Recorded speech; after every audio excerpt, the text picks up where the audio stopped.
ഇത്തവണ UDFന്റെ tag line ആണ് better എന്നാണ് എനിക്ക് തോന്നുന്നത്.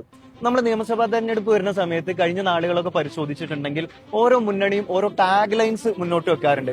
ഇപ്പൊ 2011 മുതൽ 16 വരെ UDF സർക്കാരായിരുന്നല്ലോ. അപ്പൊ 2016 നിയമസഭാ തെരഞ്ഞെടുപ്പിന് നേരിടുന്ന സമയത്ത് UDFന്റെ ഒരു ടാഗ് ലൈൻ ഇങ്ങനെയായിരുന്നു: വളരണം ഈ നാട്, തുടരണം ഈ ഭരണം, UDF ഒരു വട്ടം കൂടി എന്ന് പറഞ്ഞിട്ടായിരുന്നു.